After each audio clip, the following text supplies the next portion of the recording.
Let us begin this exciting day with our first educational session, led by none other than Mr. Shubhankar Chatterjee, Chief Supply Chain Officer, Schindler. Shubhankar has an overall experience of 28 years in quality, manufacturing, operations, sourcing, and end-to-end supply chain management.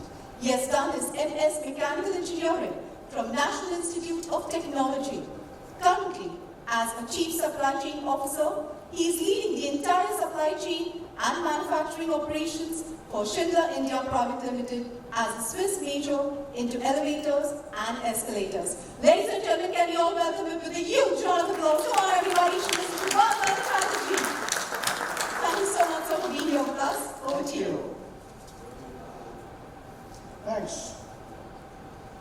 Okay. Just a second. A very good morning. Very good morning, and I guess it's raining heavily. It will be difficult for us to travel here, but still I guess we'll put it on time. We're a little delayed, but I guess this is the second day, and in the very first day you would have had equally exciting engagements in this forum. Thanks to CPU Innovation for creating this platform, where most of the leadership from supply chain operations are going to share their thoughts. So the day 2 of the session, we will talk more on the scene, how technology is enabling us in supply chain, and we also talk a little bit about how in Schindler Global, what we are doing with regards to technology, with regards to support technology in manufacturing and in supply chain. So a brief history about, along with me I have Preetham Shimpri, who is our logistics and warehouse leader, and Preetham has been with Schindler for quite some time. I'm pretty new to Schindler. This year itself. So Schindler, just I guess this is working now. Okay, so let's talk a little bit about Schindler, then we move to what we are doing and what is current technology available in the market. So as you must be knowing, Schindler is world's #1 in escalator manufacturing. So all your Mumbai airport, wherever you go, when you step into the walkway or the escalator, you see Schindler logo. So we are #1 globally in escalators, and we are #2 in elevators. Elevator #1 is Otis. So biggest competitors are Otis, Kone and Thyssen. We are all in the same league almost, but we are #1 in escalator, #2 in elevators. We are headquartered in Ebikon, Switzerland, and we have offices and manufacturing locations all across the globe. In 100 countries, we are doing almost $11 billion CHF. Started in 1874. It's pretty old organization, so it's a big challenge for us to remain agile. So that's the biggest thing which we have. Locations, we have more than 1,000 locations across the globe. That's what we have. Schindler, we'll talk more about Schindler and what are the products later. Okay, so why we are here today, that's more important, and that's why we'll spend a little bit of time, next 10 minutes, and then move to what we are doing in Schindler. Okay, so where are we today? So if you look at today's scenario, we have a very, very volatile market scenario. So I was with the automotive group till last year, and year 2018 was a boom actually. I guess we were struggling to meet the supply requirements. And today, all of you know where are we? There is a stockpile of vehicles all across. There is a hearsay that almost 350,000 people may lose their job. So it also reflects in the commodity market. Where was commodity last year? Commodity was going skyrocketing. Steel, toll road steel, aluminum, we were struggling to keep pace and get the money back from our customers. And we were not getting paid because that was not foreseen. But today, last 6 months, commodities on the downside. But we don't know what's going to happen next year. So everybody's guessing, so everybody's hedging. But we really don't know. And it's the same situation globally. It's not just India. So last 6 months I've been traveling, so be it China, be it Europe, be it US, in the same situation. So it's very, very uncertain. So we call it VUCA. All of you may know, there's a VUCA new terminology just come, volatile, uncertain, blah, blah, blah. But that's the reality actually. So if you go to China, it's a very, most of you will be visiting China, it's a very, very dampened situation. If you look at India, I guess people are pretty worried, and we do see a slowdown in every sector, be it automotive, be it retail, everywhere there is uncertainty. And also on top of it, you will see there is a cash crunch. Okay, the retail segment must be facing it. There is no cash availability. So you are not getting paid on time. So even if you deliver your goods, if the payment comes to 45 days, you're not getting paid in 45 days, it is getting dragged. Okay, so that's where we are. If you look at the global situation, it's still worse. The trade policies are so uncertain. Most of the manufacturing global companies who had actually created hubs in China are sourcing back into US are planning to move out. And there's opportunity for Indian companies. For example, in our supply base, we are looking actively, because Schindler is very big in China, maybe almost 3 times what we are in India, and we are actively looking now if we can move the supply base to India. Because I guess this trade war is going to continue. We cannot predict. As long as Trump is there, this may continue. We really don't know. So trade policies are also very, very volatile in today's world. And then lots of, within India also it's very volatile. Lots of discussions on anti-dumping duties, okay, lots of discussions on other trade policies, even GST, so it's a little bit uncertain, we don't know. The labor situation has also changed. So labor was very easily available 5 to 10 years back, but today all the manual work if you want to do, the labor availability is a big issue. Okay, and the labor costs are going up. So the minimum wage requirements have come. So which is good actually for the workforce, but for the industry it is a burden. It's not a burden, it is a cost. I would rather say it's a cost which we need to get used to. So what you are paying 5 years back, today you have to multiply it by at least 1.3. And 10 years back, if I have to compare, the labor cost between India and China are almost same. In fact, maybe China was slightly cheaper. Today, just check back, China has moved almost 3 times than us. The labor cost in China is almost 3 times. And we will also move in the same direction. Okay, so we have a lot of schemes which are coming, like NEEM and all, but when the scheme comes, it's very attractive. Next year you find that there is some addendums which are coming. So NEEM also has an addendum which has come, that you have to give all the incentives, and also it is going to also become expensive. So the labor situation is also not very favorable. Our commodity spoke, very uncertain. So I guess all of you need to look very, very cautiously on commodity. If you are dependent on commodity, so most of the manufacturing segment, definitely. And maybe you need to do some hedging. Maybe on aluminum or cold rolled value, you have a trend. Alloy steel, you may not be able to hedge because there is no trend on it. But it's very, very uncertain. And we are also very cautious while we provision for next year on commodity, and we are playing our cards very carefully. And also, there is ever increasing demand for compliance. Compliance on the environment, compliance on the legal front. And which is good actually, which is good governance, but that also brings additional cost. So what is good is also has additional cost impact. And this is also an opportunity for India, because most of our organizations today have the opportunity to actually insource. Because what is happening is that the low-cost base in China, which was low cost, but they might not be very compliant in environmental. The small SMEs are actually shutting down in a big way. In a really big way, they are shutting down. It's no more viable, and the government in China is clamping down very heavily. So there's again opportunity for India. So some part of it is opportunity, some is a threat. So what do we do? Why are we here? How do we correlate the two? The thing that we can correlate is that there's an area of technology which is available today, which we will talk about in detail, which can actually enable you to foresee what's going to happen, or maybe make you more agile. You may not be able to prevent the volatility, but you may be able to become more agile. You may have more analytics, more data in front of you, which will help you to actually maneuver in such difficult situations. So this host of technology, I guess we have been discussing yesterday and today. Entire day will talk on AI, VR, AR, IoT. So we will not get into details of that. There are many experts out here on each of these fronts. I could see all the patterns out there on blockchain and IoT. So we will little bit tell the how portion of it, why it is important. The technology, there are technology service providers. You don't need to become an expert in a technology service provider. How you want to use it is very important. And that's what we will talk about more. Large data handling, which is all actually going to help you out. So if you look at in the overall perspective, be it sales, be it your supply chain, and be it your capital investment, everywhere actually you can get benefited by use of all those technologies available. And good part of the technology is that today, maybe 5 years back, they were expensive. Today it is affordable. Today is really affordable, it is available at your disposal.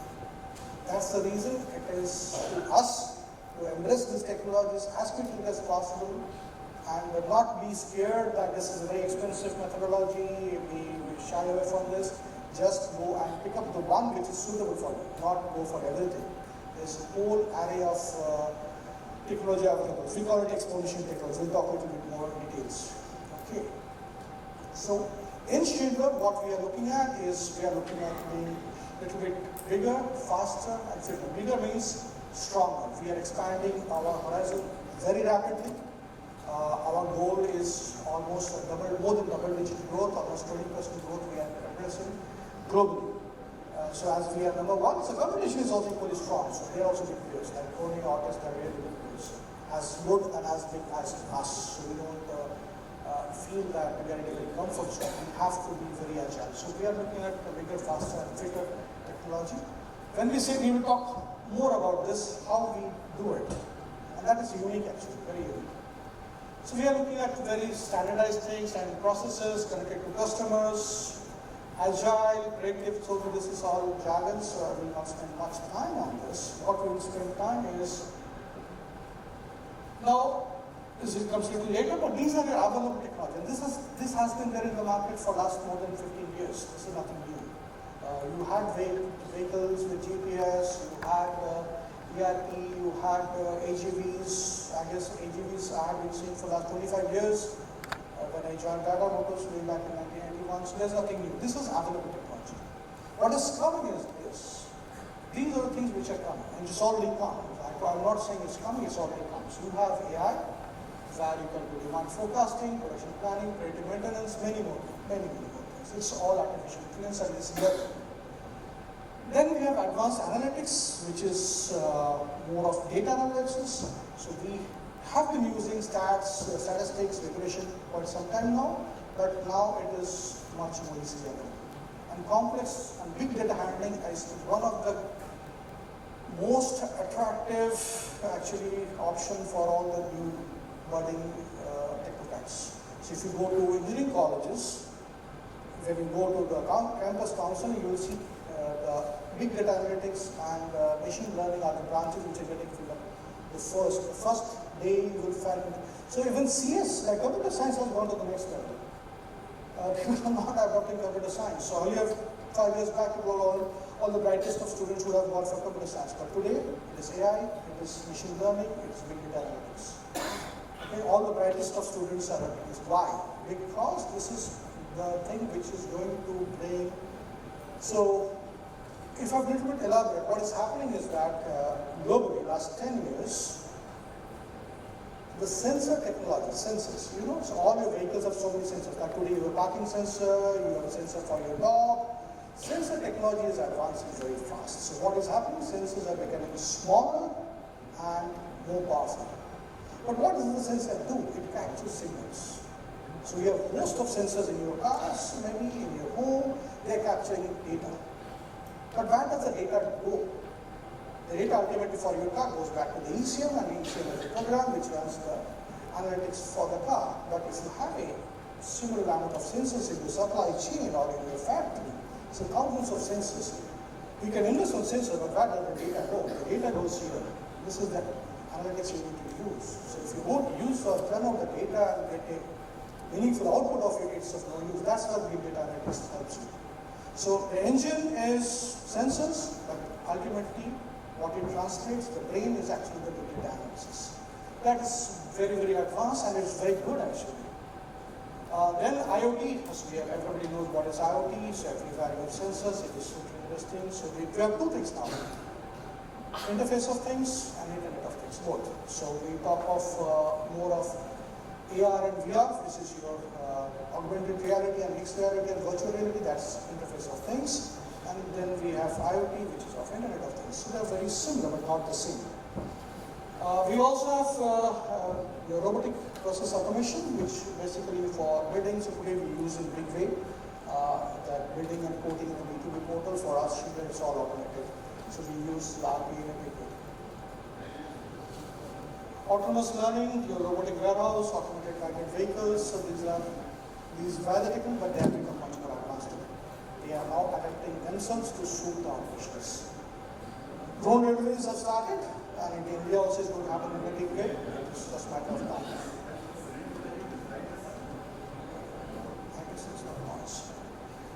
Then we have digital twins, and digital twin is we in Schindler are using, and all the global players are going to use it. So what is digital twin? Digital twin is something like, for example, you want to create a vehicle. So earlier you used to create a physical model, maybe out of wood or something, and then look at how it looks like. Today you can create the real vehicle in a 6D platform, which will tell you how it will look, how it will function, and you can virtually simulate the exact product. You will not produce it actually. That's on the product side, but also on the operation side. For example, you want to set up a new factory. You can actually place your machines digitally and see how the material will flow, whether it create a, so in real time if the vehicle moves or all the fork trucks move, whether it will create a bottleneck, it will create some hassles, it will create a kind of a restriction, you can simulate, you can real time simulate. That's the digital twin. So there are big players who are supporting this. Siemens, Dassault, Rockwell Automation, they all have their packages in digital twin. And this is kind of creating a virtual event where you can actually get into the real virtual world and see what's happening. You did not set up a factory to understand how the layout will be.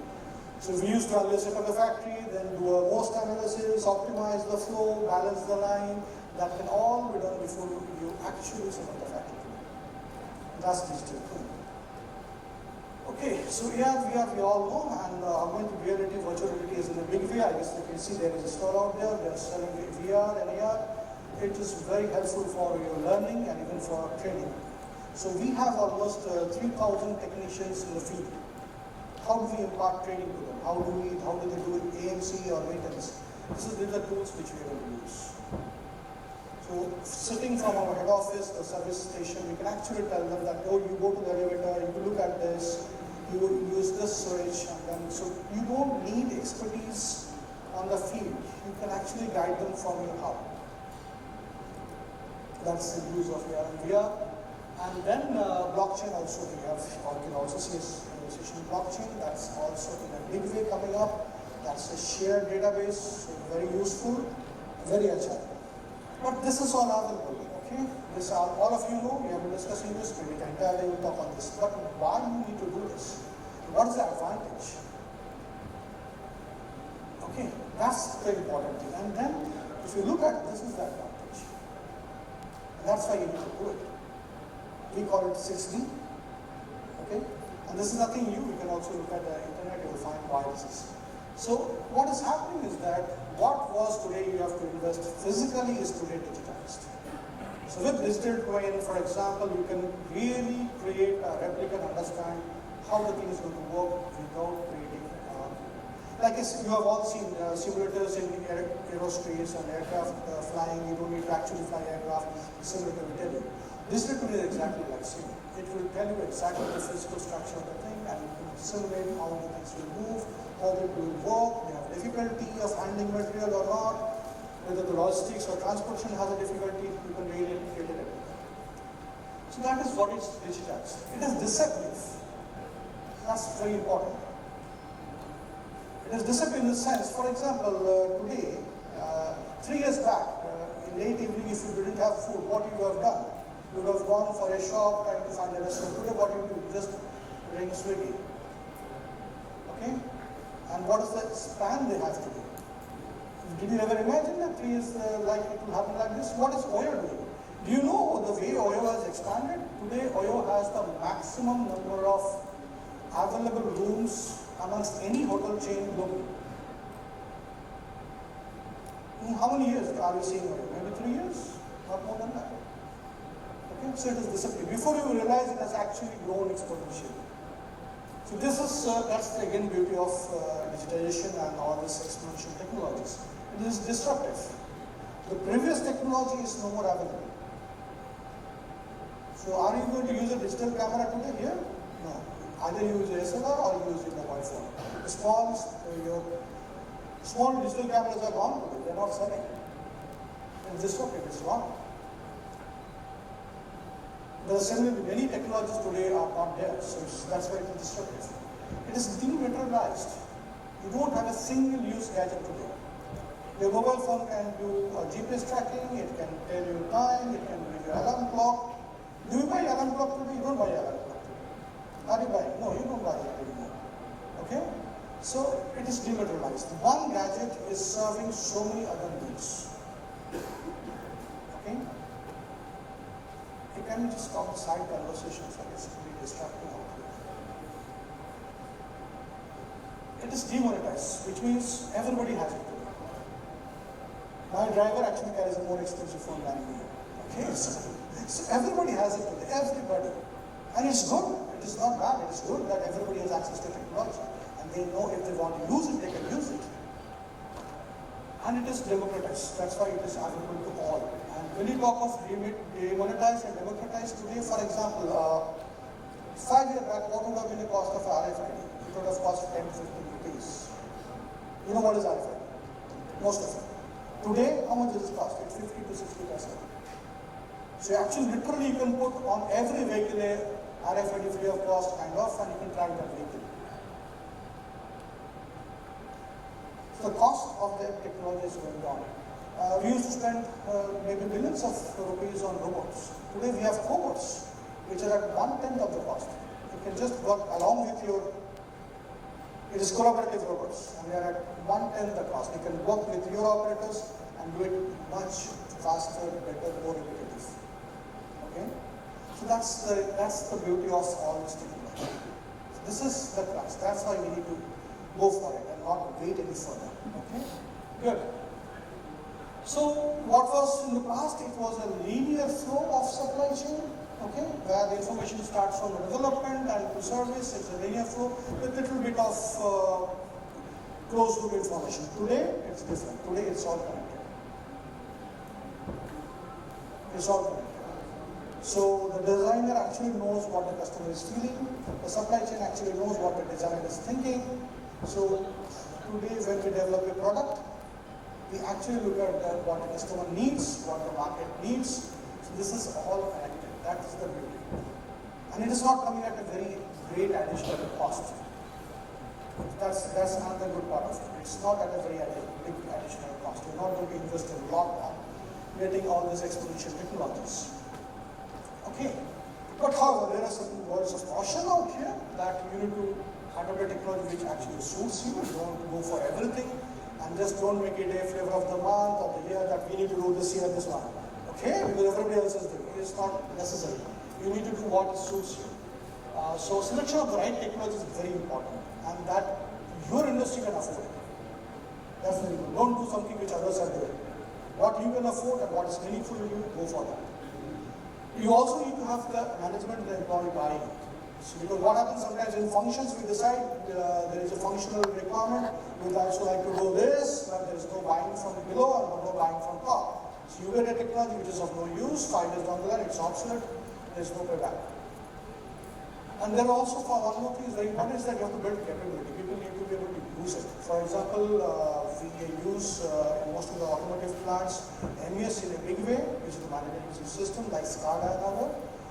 But if you don't educate your people on the shop floor, that again doesn't work. So every people who needs to use the shop floor, they need to be trained to use SCADA. Otherwise, again, it's a failure. And there's also a lot of maintenance support required. So go for solutions which are stable. Go for solutions which will be there for next 10 years.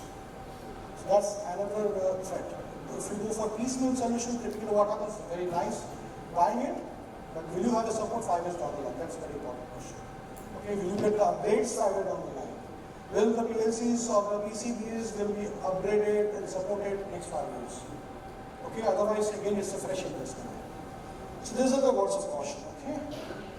So next we move to what we are doing in Schindler. Okay. So just to give an example, Schindler, we are the people who manufacture elevators and escalators. Okay. Looks very simple. It's a sheet metal box going up and down, or it's a pair of steps which moves up and down. But now imagine it's very similar to a car. Okay, the car moves horizontal, this moves vertical. That's the only difference. And cost is very similar to a car, okay? So if you have a fancy elevator, it will be costing similar to a Mercedes-Benz, and if you have a very low-cost elevator, it will cost like maybe a small car like a Santro or something. So we have a cost base which is very similar. The difference is we move vertical, and the cars move horizontal. But the very fundamental difference is that for cars, you have very standardized products. So roads doesn't decide how the car, what is the length of the car. It doesn't decide what is the width of the car.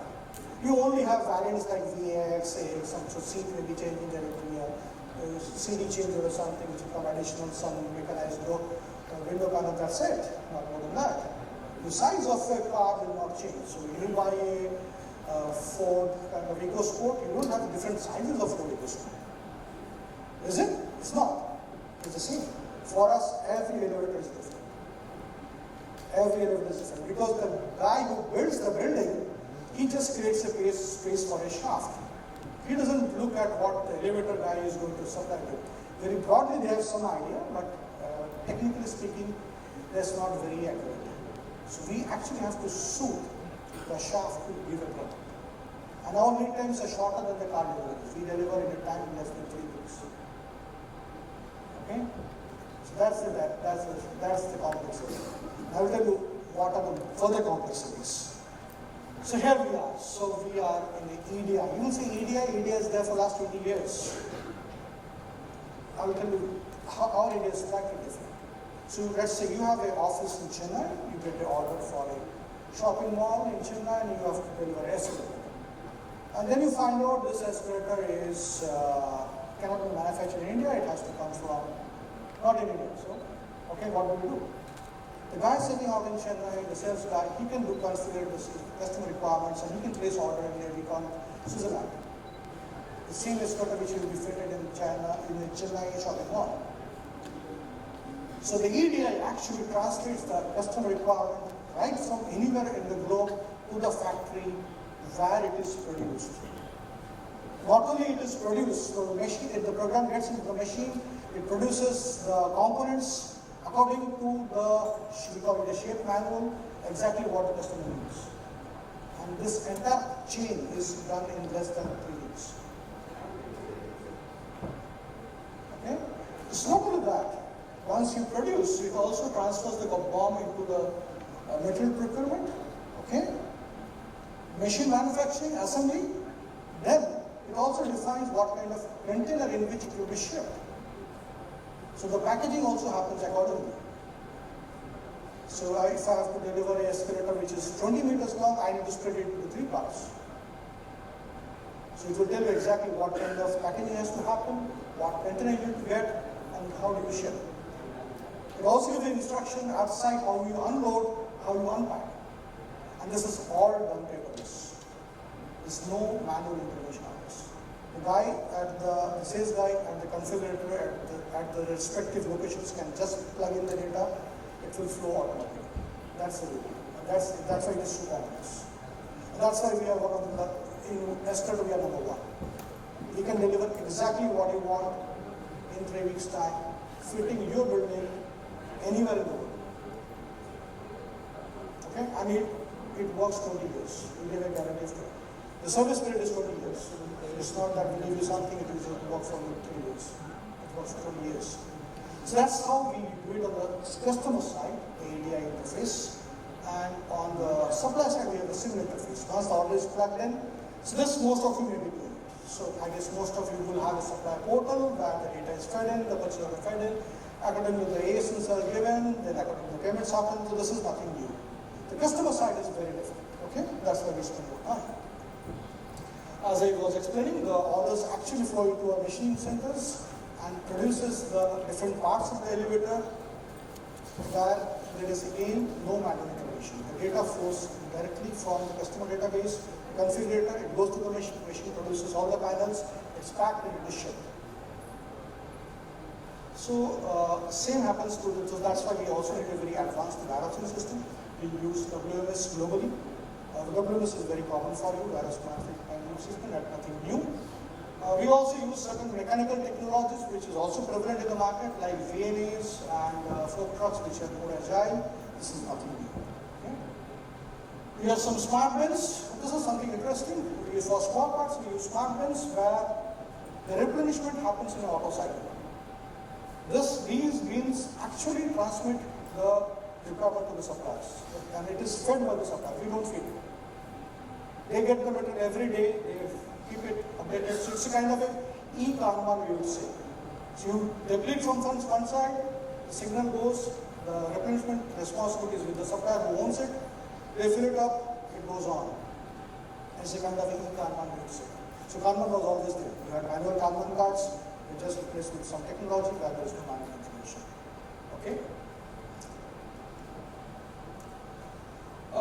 These are again very, I guess most of you are using it. These are very helpful gauges. The only benefit which I would say is handle gadgets which actually give you is that your dependency on very skilled warehouse resources. Today, Pritham is able to operate with mostly contract workforce who would change every 3 months. And we have dynamic locations, we have dynamic replenishment, we have thousands of parts. It's possible for these simple gadgets, and they are affordable. That's why I said it is affordable, it is demonetized, you can do it. It doesn't cost you a lot of money. We also have a kind of a GPS tracker system where the guy who has placed the order, the sales guy at different locations, they can actually track the product.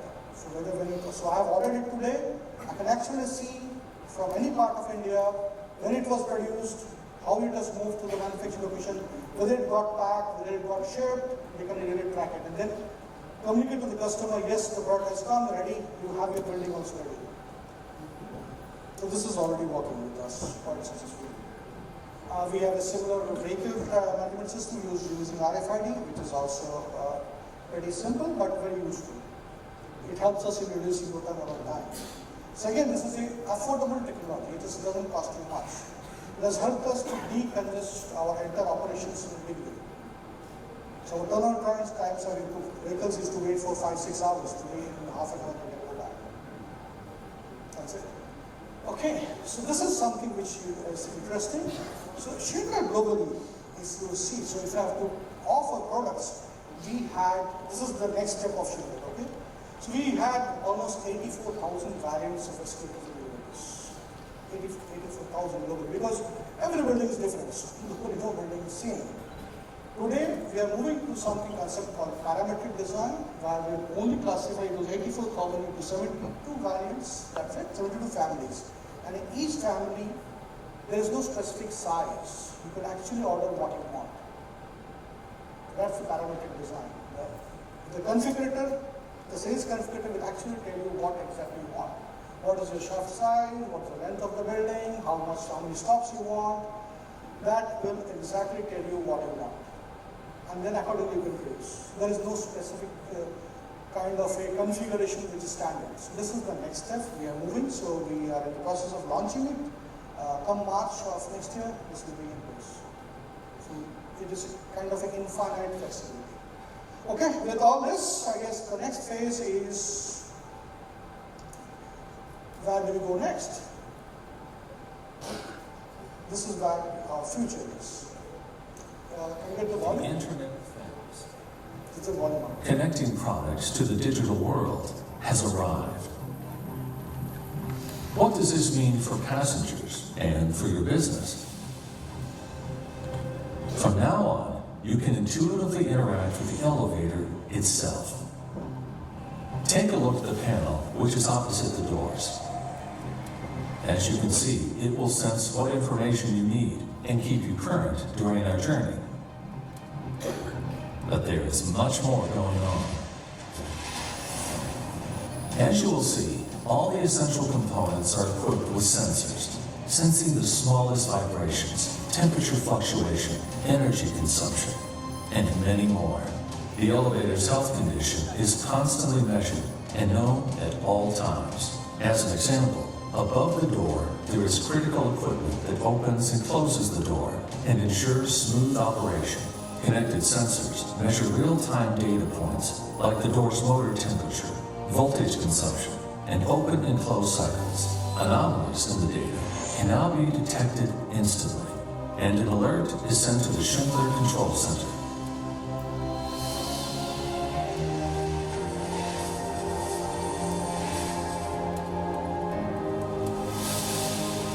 necessary data, such as location of the elevator, time of incident, and affected components, are reported. Our powerful data analytics and machine learning algorithms support our experts to analyze the data and gain the right actionable insights. In this case, a predictive maintenance routine is suggested to prevent a potential failure in the future. Once confirmed by the expert, in addition to the client being informed about a newly scheduled maintenance visit, the necessary spare parts are ordered and our highly trained technician is automatically assigned. Our technicians receive the new job with maintenance instructions on their digital tool case.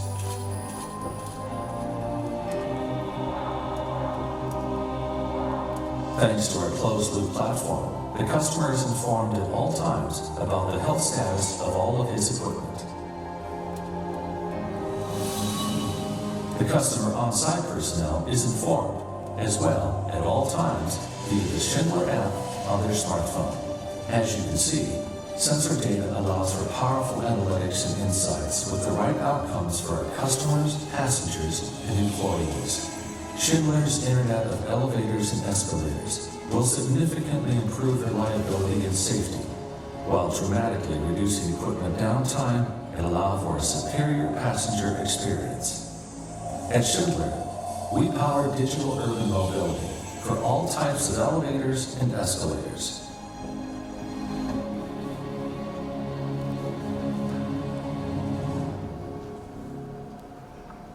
Thank you.